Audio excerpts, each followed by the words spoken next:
ईटा पत्थर क्यों दे दी? स्वामी जी, आप क्या मजाक करने में लगते हैं? क्या मैं आपके साली लगती हूँ, आपसे मजाक करूंगी? बताइए मंत्री, तुम्हारे कहने का मतलब क्या है? स्वामी जी, छोटी महारानी ने एक ईटा और पत्थर को जन्म दिया। शांत हो जाओ। अगर झूठ बोलने की प्रयास करेगी तो जुबान पकड़ के खींच लूंगा। मंत्री जी, तुम कहाँ सुनी हो कहीं औरत की कोख से ईटा और पत्थर का जन्म होता है? स्वामी जी, अभी आपको विश्वास नहीं होता है तो मंत्री जी को पूछिए, पूछिए मंत्री जी को। मंत्री जी बताइए। तुम भी तो महल में होगा। ये ईटा पत्थर का जन्म हुआ है मेरी छोटी महारानी। सुनो ना, अब पूछिए कौन कोनो कुछ फायदा है? लोग पहना कह रहे कि महाराज राजा सोना सिंह ने पुत्र है। अब कम से कम देखते हैं छोरबा लोग यूं होत कहता है कि ईटा कुमार का पप्पा है। साला तू जले हुए पर नमक छींटता है। इसे तुम साइड कर दे। बड़ी महारानी, हाँ स्वामी जी, जिस व्यक्ति ने इस ईटा और पत्थर का जन्म दिया है मैं उसे देखने के लिए चाहता हूँ। ठीक है स्वामी जी। कहाँ है इस समय वो? ले आओ चोटी पकड़ के मेरे सामने। ठीक है स्वामी जी, मैं आपके सामने उस छोटी महारानी को पेश करती हूँ। हे भगवान, क्या सोचा था मैंने, लेकिन क्या हो गया मेरे साथ। मैं कभी सपने में भी नहीं सोचा था कि मेरे महल में ईटा और पत्थर की जन्म होगा। लेकिन ये बात जब तक मैं छोटी महारानी के मुख से नहीं सुनूंगा तब तक मुझे यकीन नहीं होगा कि इस महल में ईटा और पत्थर का जन्म हुआ है। पहले छोटी महारानी को आने दीजिए, जल्दबाजी में ले जाओ। आया तेरी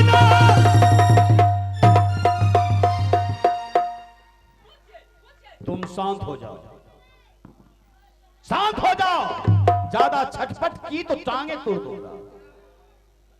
छोटी महारानी, तुम खड़ी हो जाओ और जो मैं तुमसे पूछूंगा उसका तुम्हें सोच समझ के जवाब देना होगा। हाँ स्वामी जी।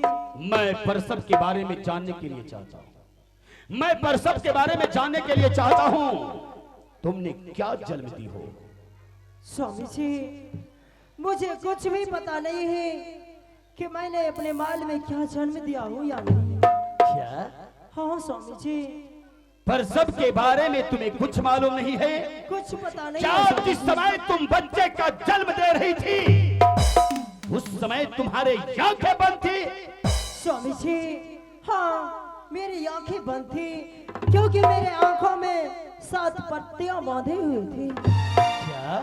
हाँ स्वामी तुम जी। सच बोल रही हो? हाँ स्वामी जी। परसव के घड़ी तुम्हारे आंख में पट्टी बांध दिया? हाँ स्वामी लेकिन जी। ये पट्टी बांधने वाला कौन व्यक्ति है? स्वामी जी, अपना माल की बड़ी दीदी और मैंने पूछे कि दीदी जी ये कौन सा नियम है? उसने कहा कि देखो छोटी बहन, यह सोनापुर शहर की रीति रिवाज है। प्रसव के समय औरत को आंखों में 7 पट्टियां बांधे जाती हैं। इतना ही नहीं स्वामी जी, मेरे सर को चूल्हे में दे दिए और मेरे पैर को कोठी में डाल दिए स्वामी जी। परसव के घड़ी? हाँ इसीलिए। बड़ी महारानी, हाँ स्वामी जी। बता तुम परसव के घड़ी इनके आंख पर पट्टी क्या बांधी थी? स्वामी जी, बता तुम परसव के घड़ी इसका सर चूल्हे में क्यों दिया? परसव के घड़ी इसका पैर तूने कोठी में क्यों डाली? स्वामी जी, आप औरत के बारे में क्या जानते हैं? क्या जानते हैं आप औरत के बारे में? क्या हुआ? यहाँ की रीति रिवाजें हैं स्वामी जी। कोई भी औरत को जो प्रसव होती है उनकी आंखों में 7 पट्टियां बांधी जाती है। इसलिए बांधी जाती है यदि उन्हें कोई चीज का दिक्कत हो सकता है, यदि देखेंगे तो उसकी आंखें निकल जाएगी। इसलिए उसका सर जो था कोठी में दे दिए थे। क्या?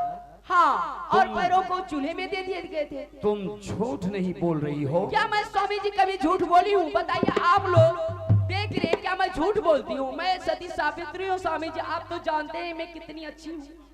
कसम से स्वामी जी मैं नहीं, सच बोल रही हूँ। कसम मत खा महारानी।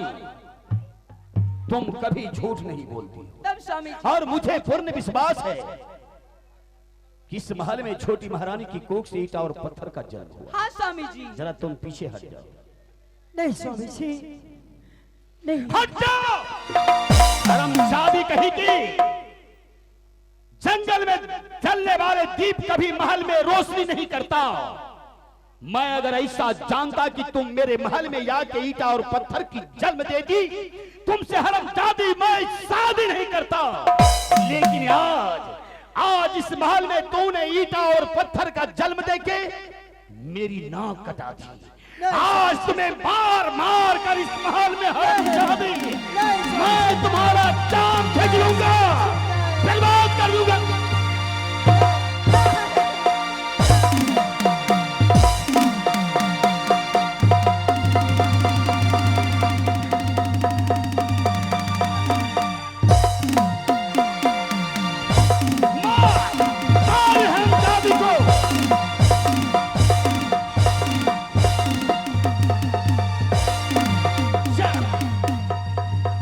हरामजादी, तूने मेरे राज में ईटा और पत्थर का जन्म देके बहुत बड़ा गलती किया।